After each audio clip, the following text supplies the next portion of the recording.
Hello there. What's going on, everybody? Today I'm going to be talking about multiplayer in Armada, talking about formats going beyond simply two-player, some idea changes to kind of help facilitate that whole concept, as well as some kind of good news for 2019. We are announcing the giveaway winner for the Armada Squadron pack, so make sure you watch till the end of the video.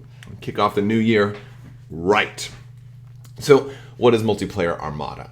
Well, it really doesn't exist right now. I mean, there's a scenario out there for multiplayer Armada, but this game is primarily a two-player game. So, having recently been exposed to things like Kill Team for 40K, I think it's just a really cool idea to maybe consider what if there was a subset of the rules or a slightly different rules variant that allowed for a different game.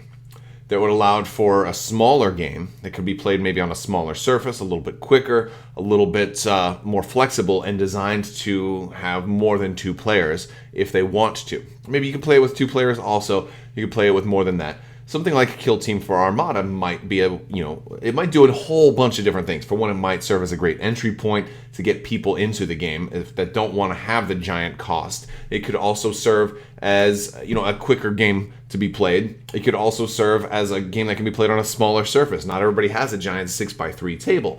And there's a whole lot of advantages for that. And one of the biggest is multiplayer, because like with Kill Team, it's you can play it 2, 3, or 4. Imagine being able to play 3-player Armada or 4-player Armada. I mean, granted, you could homebrew something like that, but the rule set as a whole is just going to mean that you're in for like a 4 or 5 hour match. And that's not always that much fun. I mean, it's still fun, but maybe it could improve, right? So that's kind of one of the things I'm going to talk about a little bit today, because I would love to see a rule set that's similar to Armada, but designed to get people interested and then maybe expand on their small fleet going into a bigger full-blown Armada battle. Especially, and then it's even bigger battles like 1,000-point games and stuff like that, eventually once you get them interested and hooked. So, one of the first things I want to talk about is maybe one of the biggest problems with Armada, and that is the time, and one of the best ways to speed up time in Armada might somehow involve squadrons. I've not actually been a big fan of squadrons in Armada. It's maybe my least favorite aspect of the game. And one of the things is that it doesn't really feel like you're moving a whole squadron. It feels like you're moving like individual, fighters, because they're so small and you have to have so many of them to be, or a lot of squadron builds have so many of them. So you're just moving all these little pieces around. It doesn't feel that way. Like, I feel like if I got a Star Destroyer and I issue a squadron command, I should move like all of my fighters at once. Like, all right, attack that ship. Well, no, you have to tell us three at a time to attack that ship. Like there's just something that doesn't feel thematic about that.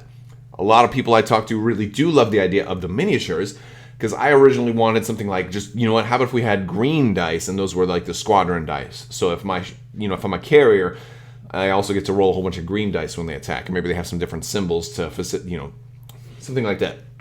But I've met with enough feedback of people who really like the squadron miniatures on there, and I get that, because it does add to, makes a Star Destroyer look that much bigger when you've got these tiny little TIE fighters next to it. So I get that, and I think that there's a workaround or a compromise. And this kind of idea occurred to me around the same time that we had the Super Star Destroyer kind of announced, and I was able to play test with the Bellator and seeing what a giant ship in the game, like when you have 200 points into one single command, one single miniature, what can do. And so the idea here is the Christmas Tree Squadron.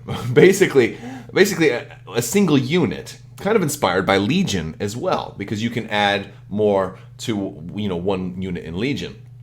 In that perhaps you have a squadron group, like a true squadron in this way, that you can just keep adding, minis to, and the more you add, the more expensive and potentially more powerful this group can be. So this way you can issue your squadron command, and maybe if you have 3 branches on there, it takes a squadron value of 3 or something like that to be able to get it. So the higher your squadron value, the bigger the squadron branch you can build to go with it.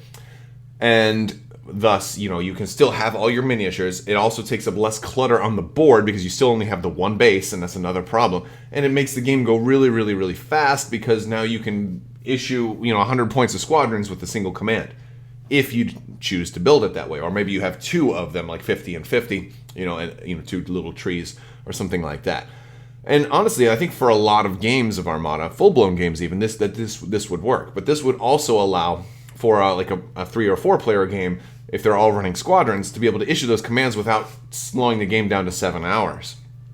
So that's an idea. Now, in this example, I've gone with all TIE fighters. That would probably be the cleanest way to do it. I imagine if you really, if this rule set or this concept were to be flushed out, there may be, special sheets for, like, if you're adding one of these, and maybe you can add different squadrons, different actual fighters, and have like a mixed fighter group too.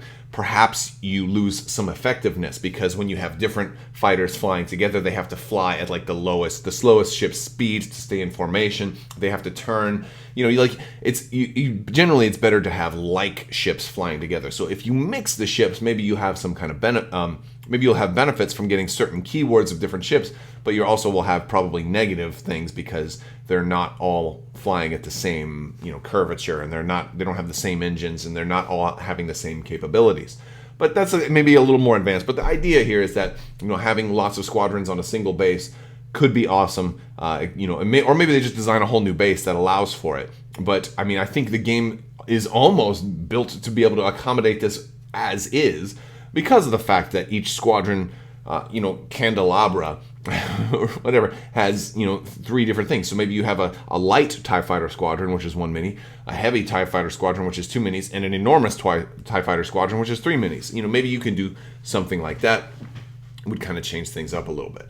Another idea I have is, for like the whole, going with the whole small kill team or strike force or whatever you want to call it, a smaller build. And that's what you do when you're playing this multiplayer format, in that everybody is either allowed to have 2 small ships or 1 medium ship. I say you keep large ships only for the full game, and because maybe they're not really appropriate. And that's kind of something that Kill Team has kind of done, in that they, you can't have the really big stuff in Kill Team. Kill Team is meant to be like a smaller, hey, like let's navigate and move around this battlefield. You would probably still have squadrons too, especially if you go with like a medium ship like a Quasar, or an assault frigate might have some squadrons as well.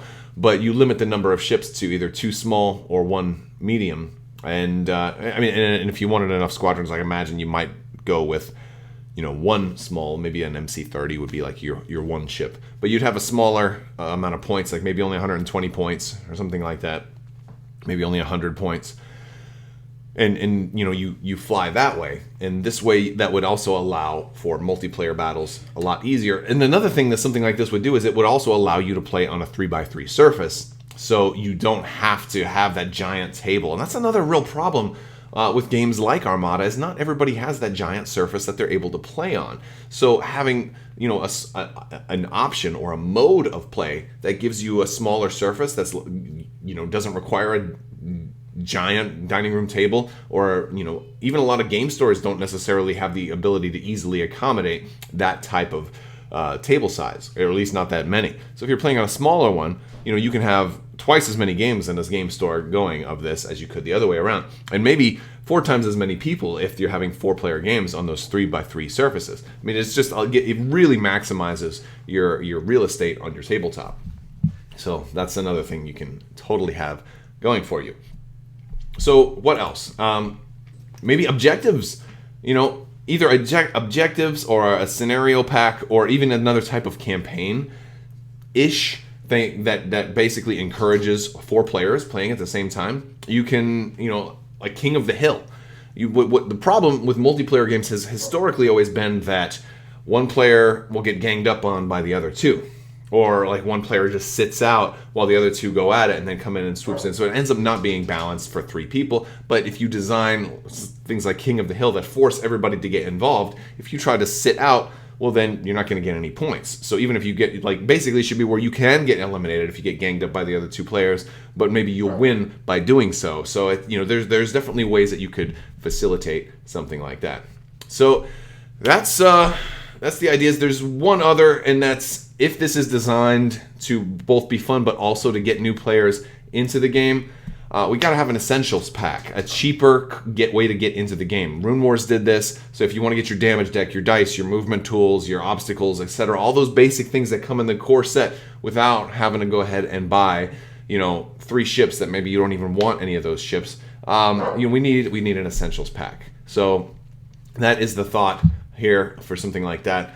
I hope you guys like some of the ideas, but I'd love to see some more multiplayer ideas actually happening. And, that's it. So without further ado, let's go ahead and jump towards the winner. The winner for the Squadron giveaway, drum roll please, no drum roll, is going to be, here we go, it's John Roost.